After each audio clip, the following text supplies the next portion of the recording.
No, in my house, you know. One man against the system. I'm willing to buy you out. You've just made a very serious mistake. Colin Firth is Donovan Quick. Must resist them. It only takes one person to inspire another and another and another. Tomorrow at 9 on BBC One. What is the problem now? Life's not easy as Monarch of the Glen. We're not just friends, and Justine knows it. When there's no love lost between your loved ones. I've been slapping down uppity females for 40 years. Not going to stop now. What is it? Anything? Cow. No escape from the problems they cause. I am leaving Glenbogle. Just a personal differences with Mrs. Laird here. And no missing the new boy in town. I'm actually looking for freshwater crayfish. That's a new one. I won't be coming here anymore. Mother, what are you doing? Stopping you making a fool of yourself. Sunday nights are Glenbogle nights. You don't have to run off like this. Monarch of the Glen, the new series, Sunday the 7th of January on BBC One. Now on BBC One, tonight's lottery results. In the National Lottery draw, the winning numbers are confirmed as 9, 24, 26, 36, 37 and 42. The bonus is 25. Early indications show that there are 3 jackpot winners, each winning just over £1.2 million. The winning numbers in the lottery extra draw are 9, 13, 29, 42, 45 and 48. Initial reports show that there are no winners tonight, which means the jackpot for the next draw has grown to an estimated £9 million. This is BBC One. Now the news with Michael Buerk. Make or break for Middle East peace as the leaders gather in Egypt. Palestinians and Israelis are closer than ever to a deal, says President Clinton.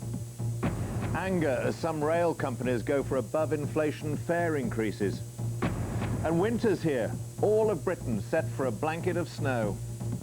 And here in the southeast, what detectives call an unprovoked, horrific, racist attack leaves a man fighting for life. The body of a woman is pulled from the Thames. Police begin a nationwide murder hunt.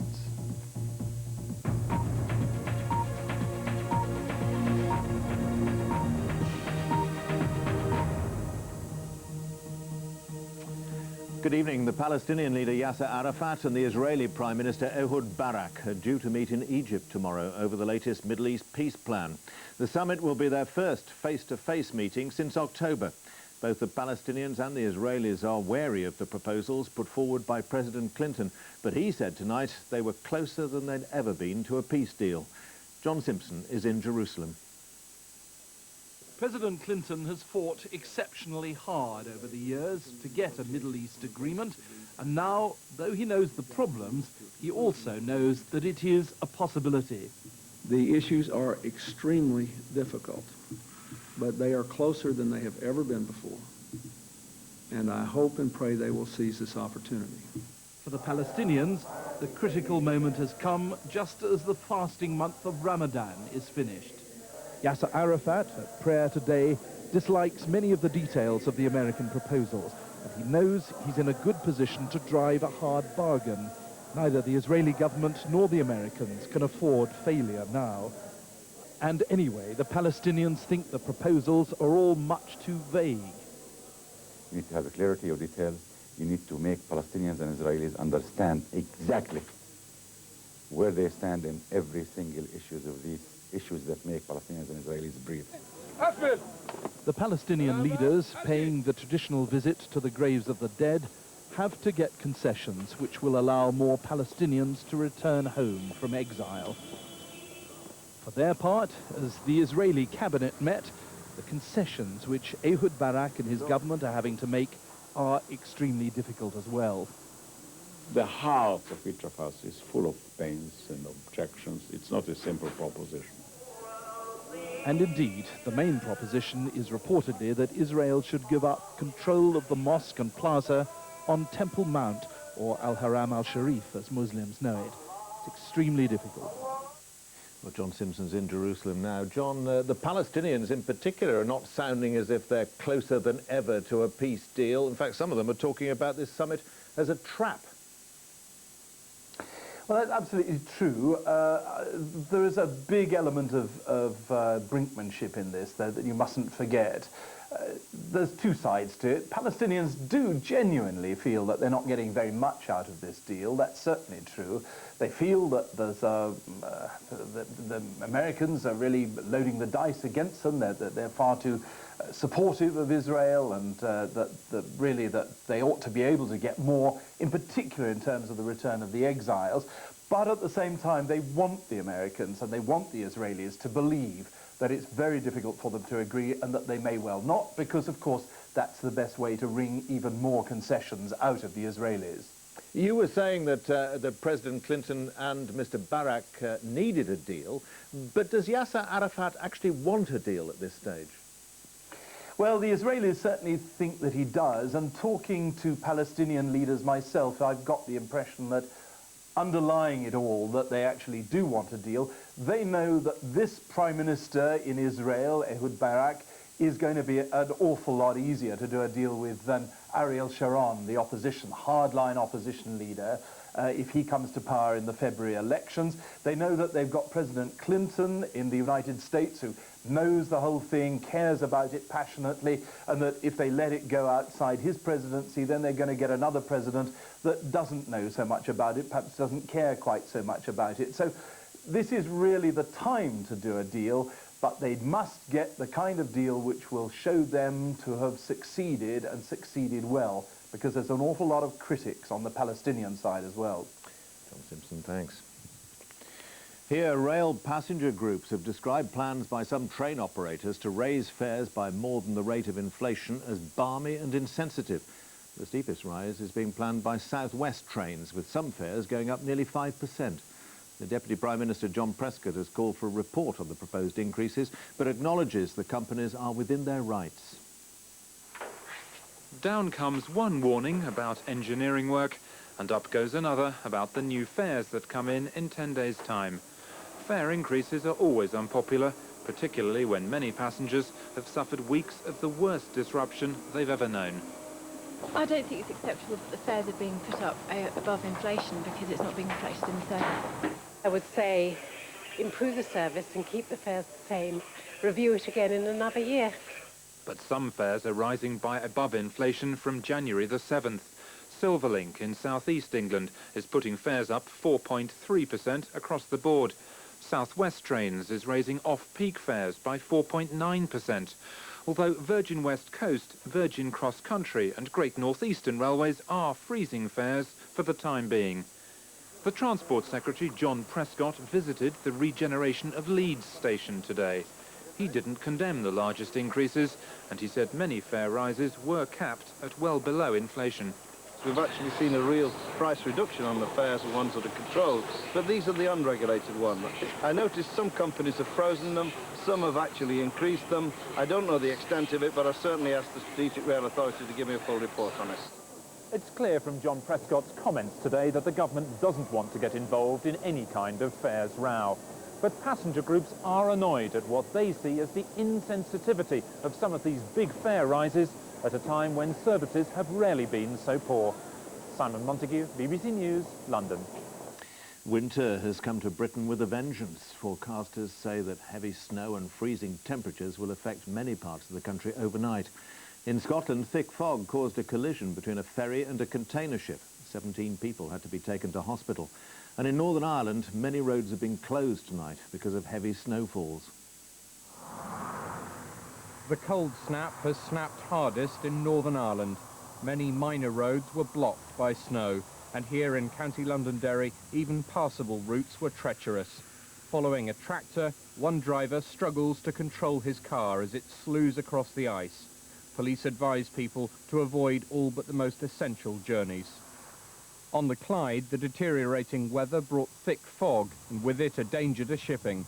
Just off Greenock, this ferry, with 44 people on board, collided with a container ship. 17 people needed hospital treatment. In the city of Glasgow, a dusting of snow covered the statue of Lord Kelvin, the scientist who devised the temperature scale that goes down to absolute zero. At the BBC Weather Centre, they're tracking the cold front as it moves southeast across Britain, bringing snow tonight into western England, Wales and eventually the home counties. At low levels, there could be a covering of snow, which will be the first snow that some people will wake up to for the first time this winter. But over the hills, say the peaks, the Pennines, Cumbrian Fells, high ground of Wales and the southwest, we could see up to 10, 15 centimetres of snow. Late this afternoon, gritters set out to treat roads in Wales, with forecasters warning the freeze will continue for several days. These valleys are likely to look very different in the morning. But the situation on the roads of Northern Ireland and Scotland is already critical tonight. Motoring organisations report that in places the number of call-outs is up to 5 times normal levels. Many people driving home from the Christmas break tomorrow are likely to find their journey hazardous and slow. George Eakin, BBC News. The Conservative leader William Hague says the prison population may have to rise to tackle the increase in crime. He was responding to remarks by the country's most senior law lord, Lord Wolfe, who said politicians should resist the temptation to call for more prison sentences. Children born from donated sperm or eggs may be given the right to know the identity of their biological parents. The government is to review the law under which people over 18 are entitled to know if their real parents were donors, but nothing else. Civil rights campaigners have welcomed the review. Scotland Yard detectives say an assault on a Turkish man on Christmas Eve was racially motivated. The man was attacked in the street in Bermondsey in South London. He's critically ill in hospital. Police say the attack was totally unprovoked. They're looking for 3 white men. A man's appeared before a court in America charged with murdering 7 of his work colleagues in America's latest mass shooting. Michael McDermott is said to have gone into the office where he worked in Wakefield, Massachusetts, and killed 4 women and 3 men before waiting calmly to be arrested. Amid heavy police protection, Michael McDermott arrived at court to face 7 counts of murder. It was a deadly attack without warning.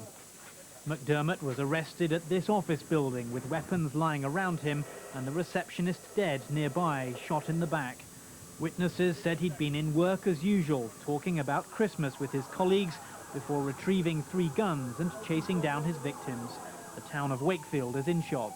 Our office will continue to work with the Wakefield community, with the victims' families and co-workers as survivors of this. And we know that we need to provide the information to the families. As we have that information, we will provide the resources for counseling that we believe anybody involved in this will need. In court, McDermott remained impassive as the prosecution described how he'd systematically sought out his victims, including those who'd barricaded themselves in a room for protection. Mr. McDermott blew the door off and the door handle with the shotgun. He then went inside and he shot one individual 3 times in the chest in an apparent attempt as he was like crawling on his back trying to flee him. Another woman was shot twice in the legs and then shot in the head with the shotgun. The prosecutor said he'd been enraged by a tax dispute, and for at least 7 families, this holiday season has now been changed forever. Richard Lister, BBC News, Washington. Football, and in tonight's Premiership match, Southampton have beaten Tottenham 2-0 at the Dell. James Beattie opened the scoring late in the first half, finishing confidently from a tight angle. 2 minutes later, his fellow striker Kevin Davies got the second when his shot squeezed in off the post. The bargain hunters have been braving the cold weather for the start of the Christmas sales. Queues started in the early hours outside some stores and shopping centres, although sales in London were slower to get going. Let the bargain hunting begin. Like many other shops, Selfridges on London's Oxford Street opened the doors on its winter sale this morning. It was a relatively subdued start, unlike elsewhere in Britain where shoppers were out in force. Even though my money's for my car, I've spent it on clothes now, so... But you got a hunt for them. Yeah. Definitely got a hunt for them, like I just did. But once you find a good bargain, then yeah, it's good. We're going home as soon as we can. But other than that, it's all right. Some shops reported queues from as early as 3 o'clock this morning, and most said numbers were up on last year. Retail experts expect it to stay that way. They say that better stock control means stores may have fewer excess goods to shift, but a slower Christmas for some means shoppers have the enthusiasm and the money to splash out. I think they're going to be good sales. I think there's plenty of interest. There's going to be quite a lot of stock around. We saw a few on trading retailers, particularly on sale before Christmas, and I think that means that they have got stock to clear. Yes, the sales are going to be good. With many people on holiday between Christmas and New Year, business over the next few days is expected to be brisk. And with competition among fashion retailers particularly hot, it's here in the clothing department where some of the best bargains will be found. Jenny Scott, BBC News, Selfridges in London. It's coming up to 10:20. I'll be back a little later with the latest on the day's headlines. But now the news where you are.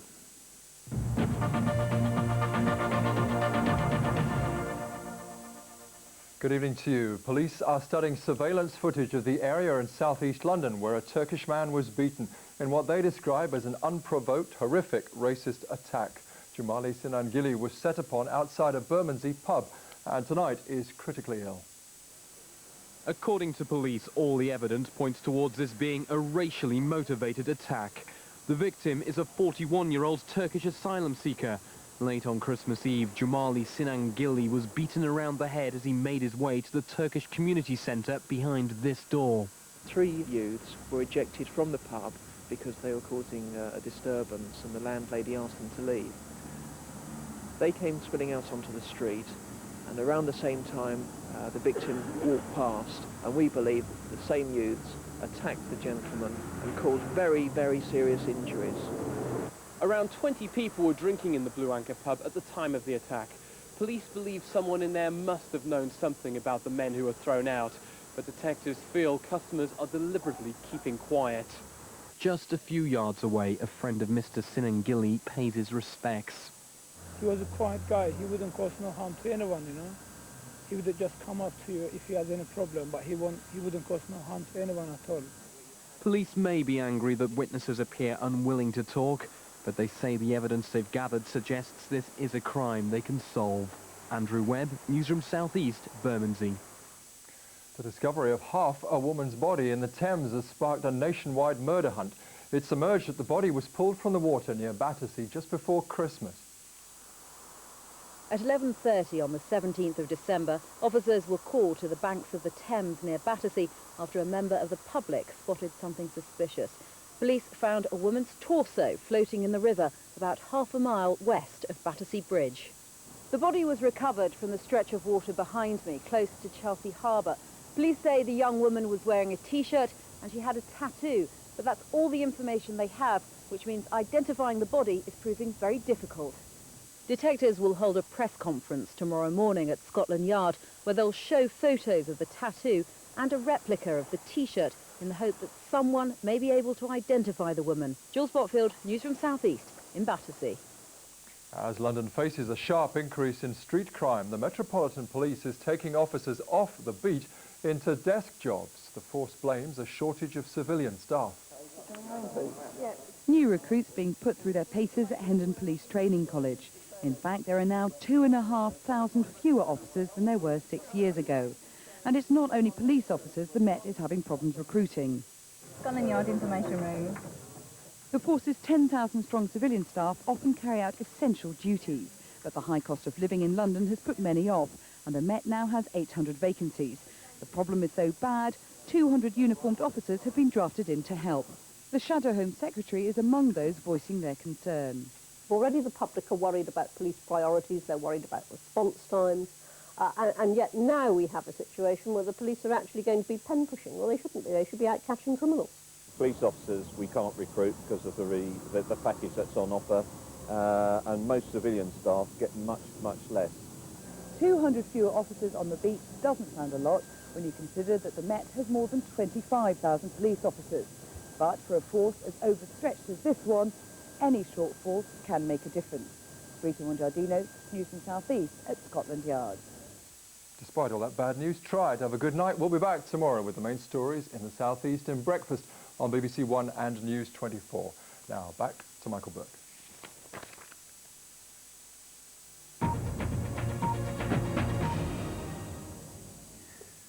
And And the main news again tonight. Israel and Palestinian negotiators are preparing for tomorrow's crucial summit in Egypt. President Clinton said both sides are closer than ever to reaching a peace deal. And weather forecasters are predicting heavy snow and freezing temperatures as winter arrives with a vengeance. In a few minutes, Fiona Bruce takes a look back at the news events of 2000 in review of the year here on BBC One. But from me, good night.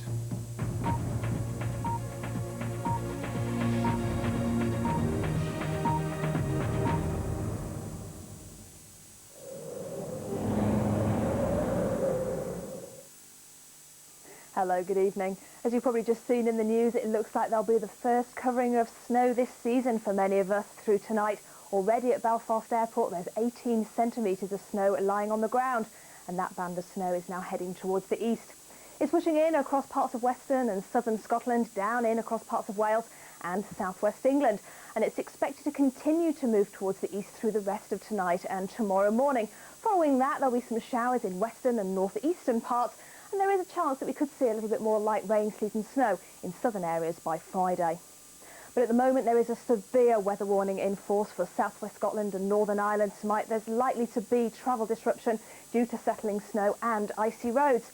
We're also likely to see a covering of snow in many other parts of the United Kingdom. We could see 5 or 10 centimetres in many central and western areas, perhaps a little bit more on some of the hills.